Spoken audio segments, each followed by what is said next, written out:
Herzlich willkommen, Anne Imhoff. Schön, dass du da bist. Musik, Gesang, Performance, Raum, aber auch Malerei spielen ja in deinen Werken eine Rolle. Und deswegen ist es so besonders toll, dass wir auch ein Gemälde hier haben, beziehungsweise ein Siebdruck-Leinwand. Welche Rolle spielte das Gemälde bei deiner Inszenierung Faust Venedig? In Faust war die Ausstellung konzipiert aus verschiedenen Teilen, also einer Installation, dem performativen Teil und eben Gemälden, die in der Ausstellung hingen. Aber tatsächlich waren die Gemälde eben so bestimmten Räumen zugeordnet. Die Rolle der Gemälde war tatsächlich wahrscheinlich unterschiedlich zu dem Moment der Ausstellung. Also ob die Ausstellung für sich zu sehen war, ohne den Live-Part, oder ob es als Ausstellung zu sehen war. Das finde ich eigentlich relativ interessant. In der Arbeit werden die Gemälde eben zum Hintergrund. Dieser Zwischenraum wird kleiner und dadurch auch nicht mehr klar, was das eigentliche Bild ist, was man anguckt. Ist es das, was davor passiert, oder das, was dahinter passiert, der Hintergrund eben.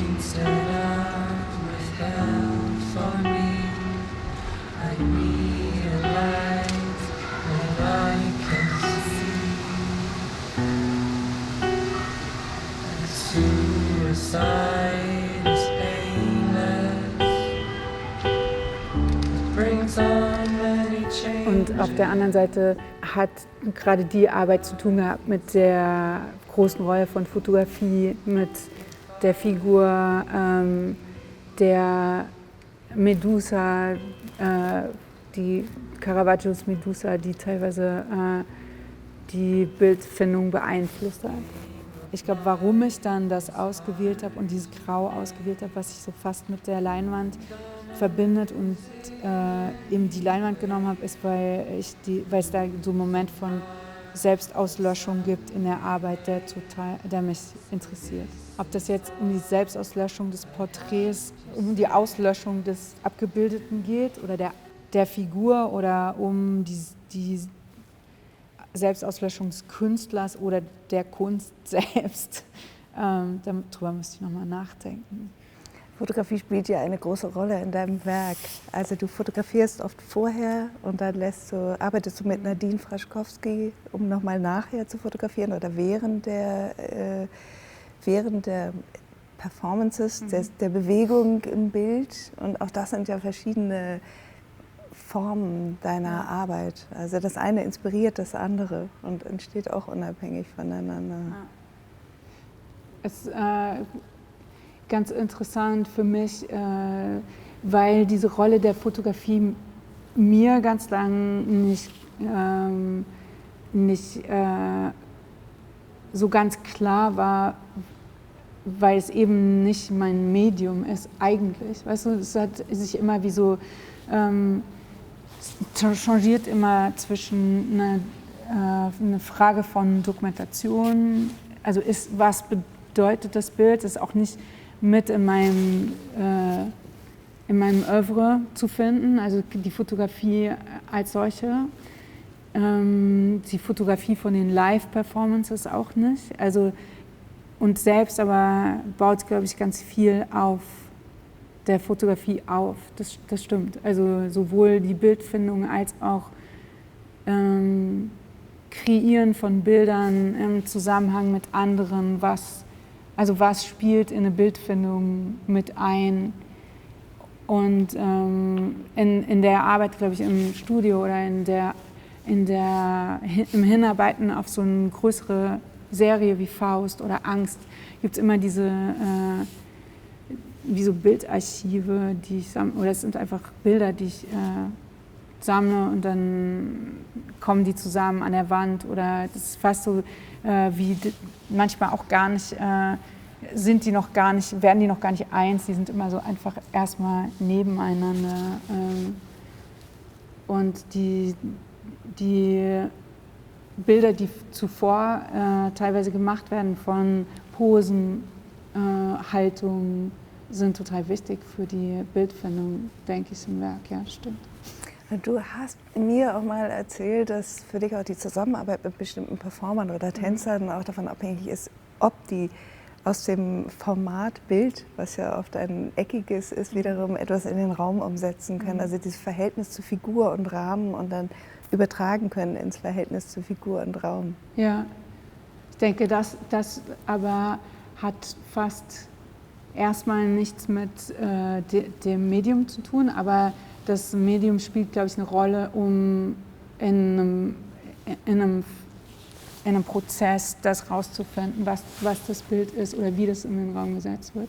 Und ich denke auch, dass natürlich der fotografische Blick von Nadine zum Beispiel, die du eben erwähnt hast, eine Rolle spielt insofern, dass es gibt Bilder, die entstehen in den Proben. Es gibt Bilder, die dann entstehen in den Proben, sind aber nochmal anders gesetzt, fast wie eine Bildkompositionsfindung oder sowas, die dann bleibt. Oder es gibt einen bestimmten Gegenstand, den einer der Performer hält und wie er den hält. Und das funktioniert fast wie so eine Überprüfung oder sich so ein Rantasten.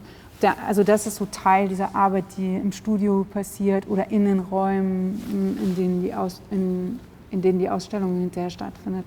Und dann gibt es den anderen Teil, der vielleicht umso wichtiger ist. Je mehr ich arbeite, desto wichtiger, denke ich, wird er in meinem Verständnis von, was da eigentlich passiert, ist dieses Zwischenfeld, wo Fotografie eine Rolle spielt im Sinne von Zusammenhängen, die sich um die Arbeit bewegen. Also Nadine als Teil von dieser Gruppe von Leuten. Also es hat vielleicht auch in vielen Momenten auch gar nichts mehr mit mir zu tun. Also das sind dann Freundschaften und Verbindungen zwischen den Leuten, die dann zum Beispiel von Nadine fotografiert werden. Es gibt 100.000 verschiedene Situationen um diese Arbeiten herum, wo eben Fotografie eine Rolle spielt, um Momente festzuhalten, um irgendwie ein Zusammensein und sei das so ein Aufnehmen von Leben, was da drum passiert. Darum geht es eigentlich. Und deswegen ist die Fotografie so im Werk immanent, wo eben Sachen passieren, die dann hinterher zu den herausstechenden Bildern gehören, die in dem Stück vorkommen. Und ganz oft frage ich mich, wie oft war ich eigentlich bei dieser Genese dabei? Also das ist eine Frage nur noch mal, die mir spontan einfällt. Du wirst ja dann oft wird so gesagt, das ist ja wie Andy Warhols Factory. Und man denkt natürlich auch bei den Siebdrücken daran an Andy Warhol, aber es ist ja tatsächlich ein ganz anderes Arbeiten. Weil Andy Warhol hat die Leute genommen und auf die Bühne gestellt und wie so Puppen spielen lassen. Bei dir ist es ja tatsächlich eine Kollaboration mit Leuten auf bestimmten Ebenen, also wie Nadine mit den Fotos oder Billy für die Musik zum Beispiel, oder jetzt hast du mit Eliza auch viel die Songs zusammengeschrieben. Ja, ich denke natürlich, Kollaboration hat viele Gesichter. Also jemanden auf die Bühne stellen könnte auch Kollaboration sein, in dem Sinne von, also es gibt da, glaube ich, viele Facetten auch in meiner Arbeit, wie Zusammenarbeit aussieht. Auf der anderen Seite ist natürlich dann so ein historisches, sagen wir eine historische Arbeitsweise zu benutzen und Materialität, wenn es um Malerei geht und dann einen Siebdruck zu benutzen, ja fast als hätte Warhol, der hat den Platz einfach besetzt. Und ich glaube, da ging es mir schon in der Annäherung an das oder in einem Zitieren ging es mir darum, eben die Unterschiede aufzuzeigen. Also je näher man etwas kommt, desto unterschiedlicher wird es, glaube ich. Und das ist, glaube ich, in diesem Vergleich ganz interessant, so anzuschauen, was ist eigentlich auf dem Bild, wie ist die Frauenfigur auf dem Bild, wie blickt die in die Welt durch Brillengläser, einen anderen Ausdruck, was hat die Figur in dem Bild für eine Rolle und wie wird die ausgeführt. Ich glaube, da steckt so der Unterschied, der mir wichtig war und wo ich mich mit diesem Zitat hinbewegen wollte. And young I'm at your service, painted for the end of time. Here I stand with you before me, floating minds side by side. Here I stand, feast upon me. Also es ist ja ein Porträt. Und ich finde, in deinen Arbeiten sind es ja häufig Porträts auch. Und Eliza, die dort zu sehen ist, man weiß ja zunächst nicht, wer das ist. Man sieht eine Person, die einen anschaut mit einem halb geöffneten Mund. Es kann ein Ausdruck des Schreckens sein, es kann ein Ausdruck des Singens sein, es kann... und der Betrachter wird ja zunächst mal allein gelassen mit genau diesem Moment, mit diesem Zwischenmoment. Und das verweist natürlich einerseits aufs fotografische Dispositiv, was du auch gesagt hast, zum anderen aber auch natürlich auf diese Stimme, die in irgendeiner Form abwesend und anwesend zugleich ist, also das Musikalische. Das stimmt schon, die Stimme ist eines der Dinge, die mich glaube ich, am meisten interessiert momentan, also im Hinblick auf die Arbeit, die ich gerade mache. Und ich denke, das Bild davon und dieser Zusammenhang mit dem Gesicht der Porträtierten, die dann wiederum sich auch verändert, es gab in dieser Serie, die wir gemacht haben, verschiedene Bilder, in denen sich das Gesicht auch verzerrt hat wegen des Schreis und die Körperhaltung eine viel angespanntere war und der fast so zu einer Rückenbiegung, die fast nicht mehr so Gleichgewicht zugelassen hat, wenn man sich das angeguckt hat. Und ich habe immer gedacht, dass dieses Moment, und im Grunde war dann ein Bild davon, das ich rausgesucht habe, das in diese Siebdruckserie eingeflossen ist. Und das eine Bild hat für mich diesen Zwischenmoment zwischen Sein, in einem Zustand Sein und Werden, also das ist dazwischen, die Figur ist in ihrem Geschlecht dazwischen, ist in ihrem Ausdruck dazwischen. Also es gibt so einen Moment von Flirren dort, der ist nicht so ganz greifbar. Und ich glaube, das war mir ganz, ganz wichtig. Und deswegen ist genau dieses Bild, für mich war das Bild, das dann ikonisch geworden ist. Oder wo ich gedacht habe, das will ich, dass das so behandelt wird, als wäre es ikonisch. Das ist ganz spannend, vor allem an Faust oder an dem, was von Faust übrig geblieben ist, als eben die Arbeit gemacht war und performt wurde und die Ausstellung da war, dass ich gemerkt habe, die Bilder, die die Betrachter machen von dem Werk, sehen ganz anders aus und machen auch andere Bilder zu denen, die immer wieder wiederholt werden. Das war irgendwie eigentümlich, aber auch interessant zu sehen, was das Common Archive wird von dieser Arbeit. Und auf der anderen Seite das Schreien oder der Schrei, glaube ich, ist tatsächlich was aus dieser Arbeit stammt, die wir im Hamburger Bahnhof gezeigt haben, aus Angst. Und der Schrei auch, ich weiß gar nicht, ob das eine konzipierte Idee war. Okay, jetzt kommt der Schrei oder jetzt probieren wir den Schrei oder aus, sondern der kam vielleicht tatsächlich aus Wut und dann, okay, das nehmen wir jetzt.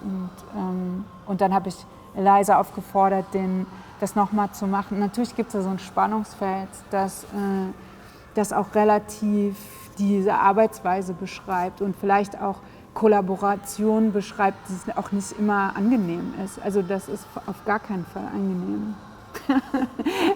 Also auch wenn es eine fantastische Art zu arbeiten ist und ich die auch nicht tauschen würde.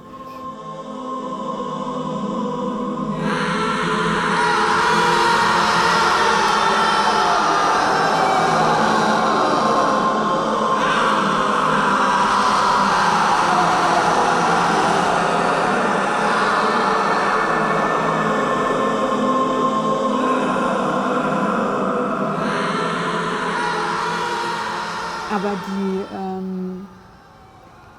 diese Idee von, dass praktisch in diesem Stück bei Faust dann jeder zu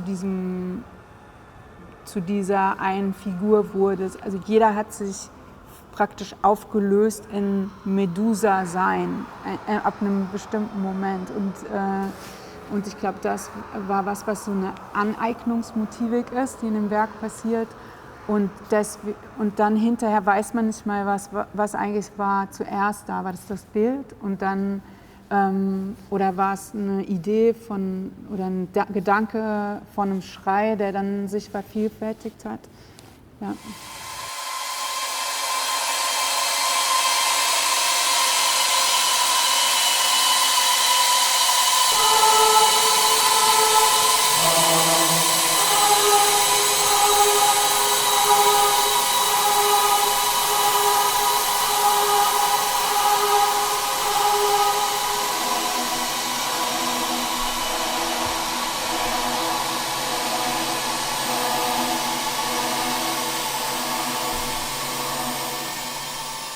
Aber es war nachher eines der ikonischen Bilder für Angst. Und insofern ist es dieses interessante Wechselspiel, finde ich, zwischen dieser Serialität und dem Spontanen, dann wieder dem Choreografierten und dem Interpretierten. Ja, und da spielt Musik bestimmt dann die maßgebliche Rolle, in der sich so Rahmungen setzen, in der Improvisation funktionieren kann. Oder in Angst gab es ja diesen Moment davon, dass die Musik so konzipiert war, dass die über die Telefone dass wir praktisch Tracks hatten, deren unterschiedliche Stimmen über unterschiedliche Telefone abgespielt wurden und die Telefone dann wieder über Mikrofone verstärkt wurden, die so an den Armen angebracht waren oder an den Händen. Und in dem Moment gibt es natürlich auch eine Idee von einem Einflussnehmen von jedem in dieser Gruppe auf wie lange ist das, wie lange ist das Stück, wann fängt es an, wie gut funktioniert es zusammen, kann man das überhaupt noch hören, wenn der eine viel weiter weg ist als der andere. Aber im Grunde genommen ist es auch nur die Idee davon. Weißt du? Also es gibt und ich glaube, da sind wir ziemlich klar und das ist vielleicht das Klarste in dieser Gruppe von Leuten, dass es gibt nicht so was wie einen Freiheitsmoment, der da wirklich gelebt wird. Deswegen ist vielleicht diese Idee von Realität eher liegt vielleicht beim Betrachter in der Arbeit. Und jeder hat sich eigene Bilder gemacht, im doppelten Wortsinne. Ich fand ja auch interessant, dass so viele Bilder nachher auf Instagram zu sehen waren und die Besucher kamen, weil sie diese Bilder dann wieder sehen und selbst auch machen wollten und auch wieder posten wollten. Also da liegt ja auch eine gewisse Form von Serialität drin. Oft fängst du an mit Skizzen, dann kommen die Fotos, dann kommt die das bewegte Bild, dann kommen wieder Fotos, dann kommen die Betrachter, die auch wieder Fotos machen. Also es hat ja auch nochmal so eine eigene Choreografie fast zwischen den Bildern. Ja, ich denke auch, dass es gibt diesen Moment von Anfang und Ende in der Arbeit.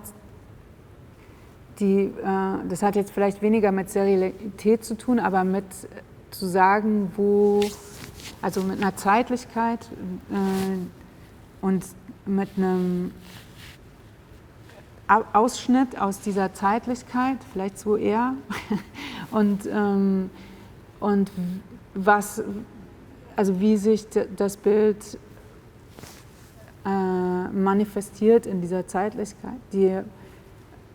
und was ist das Zeichen für Anfang und Ende? Es ist der Moment, wo wir gesagt haben, also bei Angst, okay, jetzt geht die Tür auf und die Leute können eintreten, und das war so dann gab es dieses Schlussstück, wo Leute dann so in den Nebel reingewandert sind, und es war wirklich dieser Abschluss von einer Zeitlichkeit, und dann gab es immer diese Momente dazwischen, wo wir versucht haben, uns so Reglements auszudenken. Die haben natürlich auch nie funktioniert, wie zum Beispiel die Zigaretten als Zeitmesser zu nehmen und die dann so hinzustellen und wenn die abgebrannt waren, war dann das Solo vorbei. Ich meine, das spielt auch immer eigentlich mit dem Gedanken, auch wenn es nie, es geht eigentlich darum, dass das Bild einen bestimmten Gedanken kreiert und dass es da so eine Zwischengrenze gibt, wo das immer so überschritten wird. Einmal überschritten im Sinne von, wie du gesagt hast, von einem Regelwerk des Museums Wände zu beschmutzen im Sinne von diesem Bombing, oder eben eine Überschreitung von, es gibt ja diesen Moment, wo ich das auch ganz schwer aushalte, wenn Sachen sich nicht mehr verändern oder so. Weißt du, ich meine, dass da kein offenes Ende da ist, aber das verstehe ich auch ziemlich genau an dem Porträt oder an der Person. Es gibt immer diesen Moment von so Überschreitung auch hin zu, das ist ein Werden, das kann nicht benannt werden, das kann nicht gesagt werden, was es ist oder wer das ist. Das hat auch gar nicht so viel damit zu tun, eine elitäre Rahmung aufzubauen, um das Werk zu kontextualisieren, sondern das geht tatsächlich um vielleicht eher eine autobiografische Idee von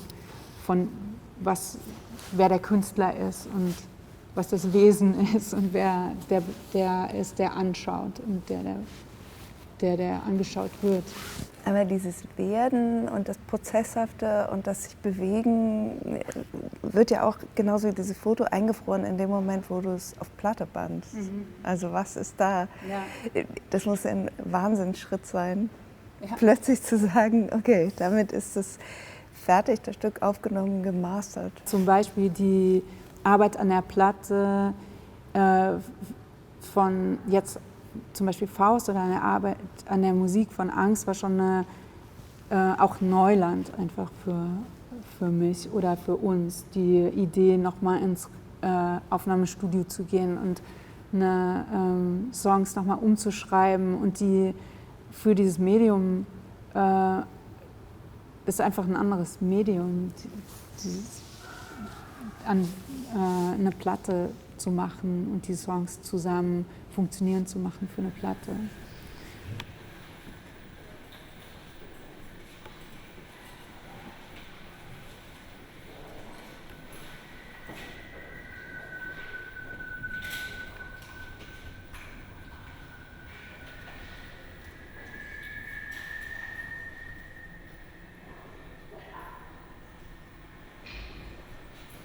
Für mich ist es auch nochmal ein Unterschied zwischen Forever Rage, was du ja für diese Shortlist-Ausstellung konzipiert hattest, und Angst, und zwar, also das kam, glaube ich, auch durch Eliza rein. Du hattest ja vorher eher mit Billy gearbeitet, was diese Choräle, dieses Ars Nova, also diese sehr auch so berührenden, langen Passagen, die haben eher Forever Rage geprägt. Und dann kam plötzlich dieses, also wie Headbanging und das Schreien und so. Also das heißt, kann man das so sagen? Ja, das stimmt, dass sich die Arbeit auch nochmal sehr verändert hat. Und für mich war das unglaublich wichtig, weil ich durch das Eliza so eine gute Performerin ist und durch ihren Einfluss in die Arbeit auch mich anderen Sachen öffnen konnte, also mich einfach auch trauen konnte, zum Beispiel Musik und Bewegung gleichzeitig zu machen, weil sie hat es geschafft, dass es funktioniert. Weißt du, also das war vorher für mich einfach nicht möglich. Und bei Angst im Speziellen im Hamburger Bahnhof, das hat das echt so für mich aufgemacht wieder. Auch dann einfach sagen zu können, okay, das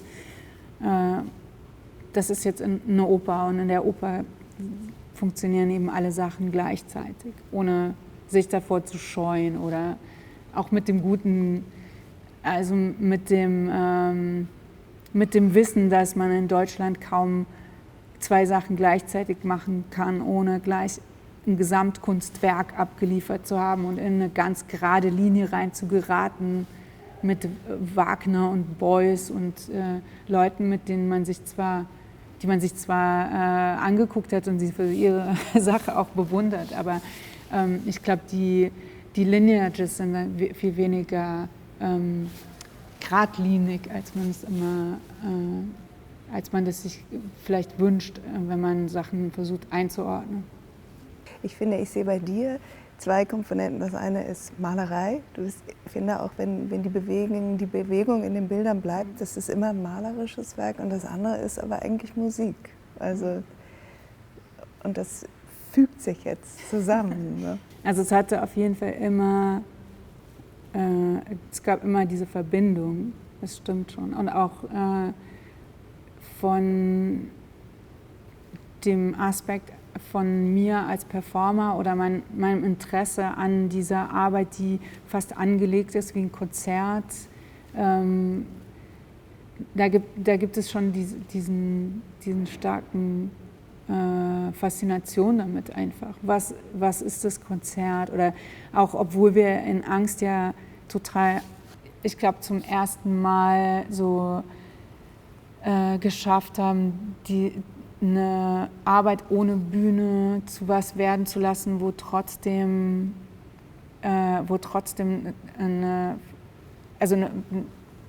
Betrachterstandpunkt da ist, der sich fast anfühlt wie ein Pit oder ein Ort vor einer Bühne. Weißt du, was ich meine? Also diese Momente in dieser großen historischen Halle waren ja eigentlich relativ klein und intim. Ne? Es gab es gar nicht so oft einen Moment von so großen Gesten über diesen ganzen Raum hinweg. Aber gleichzeitig ist das Porträt ja sehr, wie soll ich sagen, es hat, also wenn man dann sich dem nähert, das hat ja einfach irgendwie, wie du sagst, dieses Zwischending, zwischen dem man weiß nicht, es ist Singen, Schreien, es ist eine androgyne Figur. Und wenn man dann aber noch weiter hinguckt, dann sieht man, wie sie die Arme hält und sie hat dieses Tattoo, also was ja auch fast wie so ein Besitzstempel ist. Also es hat dann eher auch was sehr Festhaltendes. Und ich glaube, sie hockt. Also sie könnte auf dem Sprung auch sein. Ne? Also das hat gleichzeitig auch wieder was wie so ein Anspringen. Ja. Natürlich gibt es da so einen Moment von also in der Bewegung sein oder nicht in einer Position sein. Das finde ich irgendwie wichtig, spannend. Also so, dass es klar ist, dass die Bewegung, dass die Pose fast schon die nächste Pose mitdenkt. Aber auch, ich finde die Idee der Pose auch wichtig als Idee in der Arbeit. Also es gibt ganz, ganz klar einen Moment von einem Posieren im Sinne von auch sich eine bestimmte Idee von Schutz, den man sich aneignet oder was aneignen, was nicht Seins ist. Und ich fand immer die Idee von in der Hocke praktisch einen Monolog zu sprechen, den man auf jeden Fall, wo du auf jeden Fall aufstehen musst und auf jeden Fall auch die Hände aus den Hosentaschen nehmen musst, irgendwie ganz gut. Aber auch, dass natürlich ist in dieser Abbildung und in der Idee des Modells, also jetzt auch der weiblichen Figur des Modells, das haut alles, oder dieser Fetischisierung des Modells, meiner Macht über das Modell oder auch den Bildern, die man dem Modell einfach so zuordnen kann und der Objektifizierung, das haut alles nicht so genau hin. Also das haut in diesem Fall die Zuschreibung funktioniert eben nicht so, und ich glaube, dass es aber funktioniert in der Arbeit von Eliza, jetzt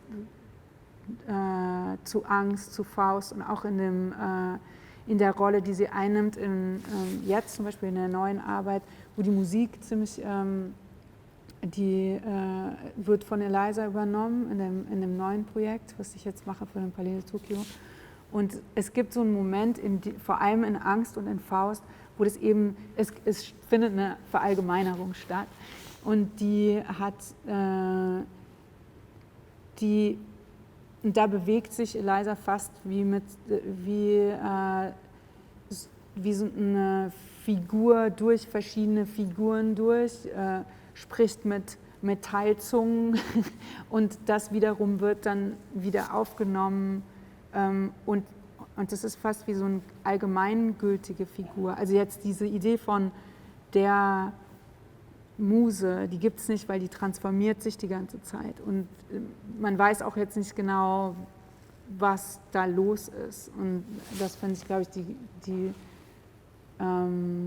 die interessante Spannung an diesem Verhältnis und an dem, wie sich Eliza in der Arbeit positioniert und eben auch nicht festschreiben lässt. Und, ja. Man hat uns nicht gefragt, als wir noch kein Gesicht, ob wir leben wollten oder lieber nicht.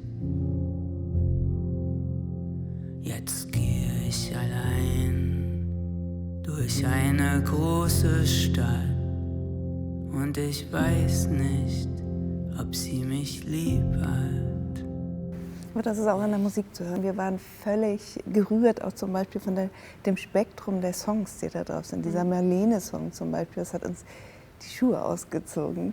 Und dann gibt es auch wieder so ganz brutale Songs zum Beispiel. Also die Musik ist im Grunde genommen, greift zum einen also Bilder auf, lässt aber auch wieder neue entstehen. Also, und wie ist der Prozess zum Beispiel, dieser Abstraktionsprozess bei Faust zum Beispiel? Du hast die Platte ja erst später aufgenommen, hast aber trotzdem Elemente aus dem Stück in Venedig übernommen. Ja, es gab da eine Entscheidung, eben die teilweise Aufnahmen aus dem Pavillon zu benutzen und die zu kombinieren mit Aufnahmen, die wir im Studio gemacht haben. Und wir haben eben auch ganz schnell herausgefunden, dass Stücke, dass die Länge und die Geschwindigkeit von Stücken nochmal anders wahrgenommen wird, wenn sie nicht mit Bildern in Verbindung stehen. Also es ist eine ganz einfache Idee davon eigentlich, aber dieses Zusammenspiel, glaube ich, war mir ganz wichtig. Also diese Idee von Aufnahmen, die live passiert sind und dann diesen Studioaufnahmen, die dann auch mit anderen Instrumenten teilweise gemacht wurden. Zum Beispiel gab es dieses Stück Medusa-Song, und es gab diese Variation, die Billy geschrieben hat von diesem Medusa-Song, für Streicher. Und das eben haben wir dann nochmal für Streicher aufgenommen. Und das hat natürlich dann auch tatsächlich das muss für sich irgendwie stehen können. Und die Arbeit darin, kann es für sich sein? Vorher war dieses Streichquartett auf dem Telefon und wurde so das war ein Duett zwischen zwei Leuten und die haben sich wie so angehaucht und die hatten das Telefon so an der Halsschlagader so angelegt. Ja. Aber es hat irgendwie alles nicht so richtig Sinn gemacht, aber es war ein gutes Bild. Und bis man da so hinkommt, dass das zusammen funktioniert, hat man natürlich auch jetzt so einen Weg von Arbeit zurückgelegt. Und dann habe ich jetzt aber gemerkt, okay, das ist jetzt nicht mehr Faust, das Stück, das ist jetzt was anderes. Und das hat sich auch nochmal anders geöffnet, glaube ich, wie ich dann mit den anderen zusammengearbeitet habe.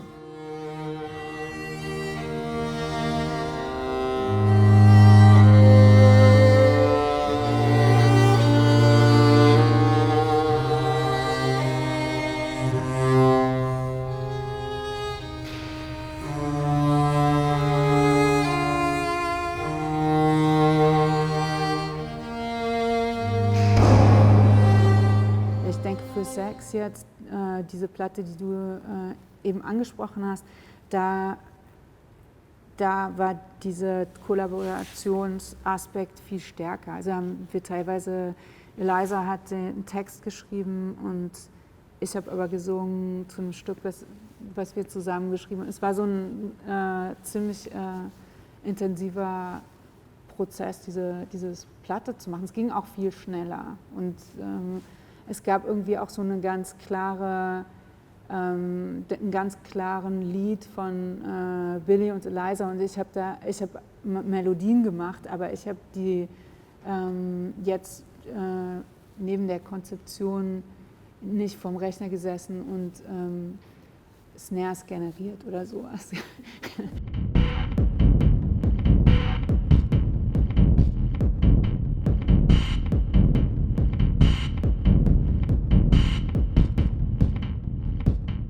Für das nächste Projekt zum Beispiel Natement im Palais de Tokyo schreibt eben die Eliza die Musik und konzeptuell machen wir die Installation zusammen. Und da geht es eben auch, und das ist eigentlich so ein Fragment, was von der Arbeit von Angst wie so mitgenommen wird, geht es um die Stimme und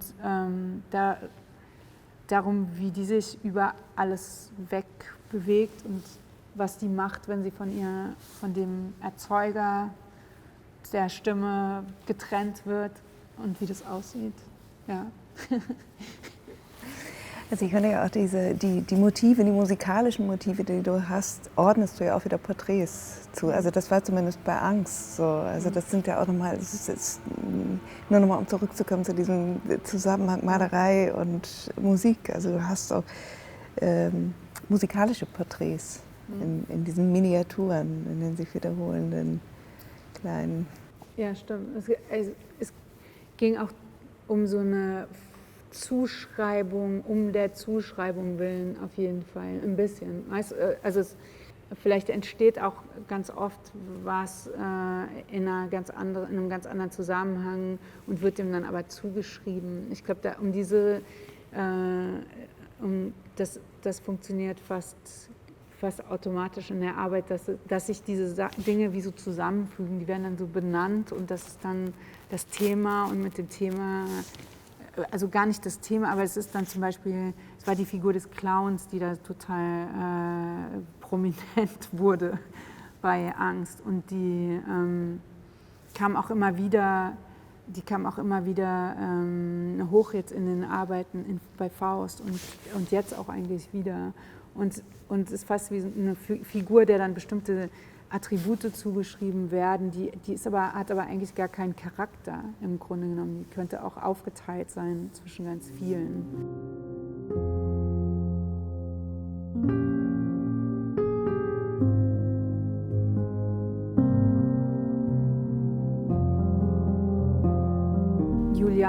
Anne Rebentisch in ihrem Text über Faust stellt dann den Zusammenhang zwischen Model und Clown her, was ich irgendwie eine ganz interessanten Zusammenhang finde. Und wie verhält sich das und wie verhält sich, wenn man sich eine Nicht-Zuschreibbarkeit aneignet, zum Beispiel. Was ist das? Das ist auch eine Form von Opazität, das ist auch eine Form von Nicht-Sichtbarkeit. Aber auch diese Zuschreibung, das ist ja interessant, du arbeitest ja auch damit eigentlich, wie sich die Betrachter wiederum gegenseitig betrachten, wenn sie in der Performance zusammenkommen. Die werden ja auch in gewisser Weise Teil dessen oder sind es mehr und mehr geworden, je voller deine oder Stücke eben wurden eigentlich. Ne? Also dieses auch in den Raum kommen und sich bewusst sein, man guckt sich gegenseitig an, hat ja auch was von Model und Laufsteg. Oder von eine Pose einnehmen. Ich dachte auch, als ich da habe ich noch gar nicht auf der Kunsthochschule studiert, es gab so einen Moment, wo ich mir dachte, oh, da komme ich irgendwie jetzt nicht mehr raus. Also zum Beispiel denke ich da an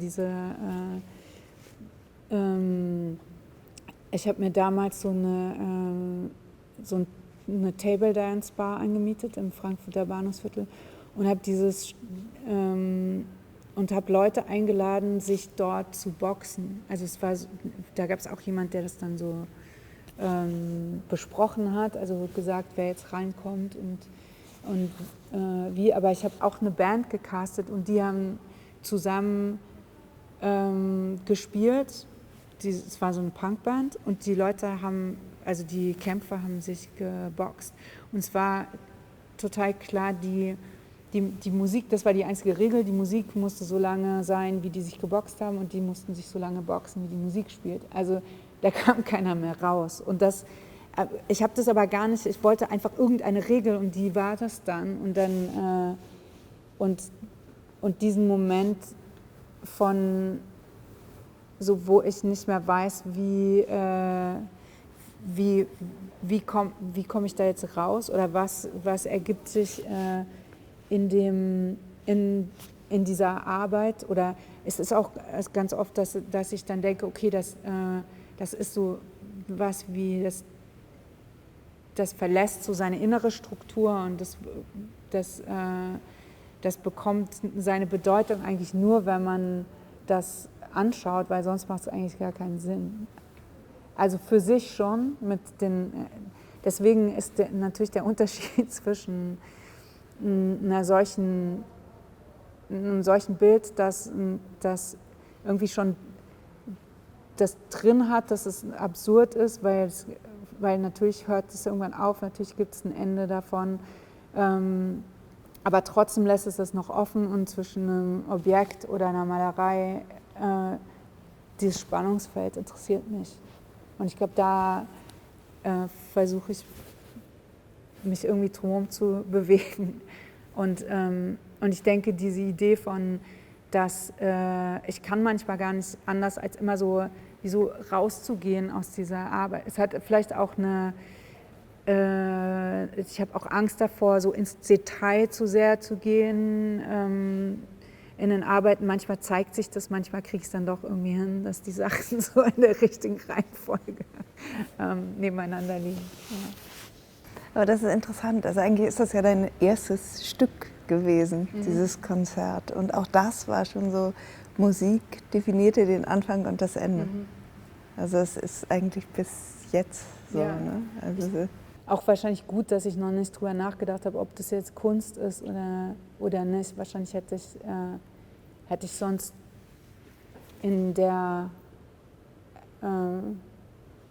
hätte ich sonst jemanden eingeladen, der mir dann gesagt hätte, ja, das kannst du nicht machen. In diesem Zusammenhang. Das war schon irgendwie auch dieser Moment in Frankfurt. Ich glaube auch die Idee von Bewegung hat mich anders interessiert, als sie mich heute interessiert hat. Ich hatte damals auch so einen Boxsack in meiner Wohnung. Es war auch mein Studio, aber ich wollte vor allem Kämpfer werden. So, das war der Plan. Ja. Und wann kommt deine nächste Platte? Ich habe eine Ausstellung im Castello di Rivoli am 4. November. Das ist die letzte Iteration von dieser Arbeit von Sex und die Platte kommt, ich glaube, am 6. oder am 7. ist das Release-Datum. November. Ja, genau. Vielen, vielen Dank. Ja, das war so super. gerne. Danke. Spaß gemacht.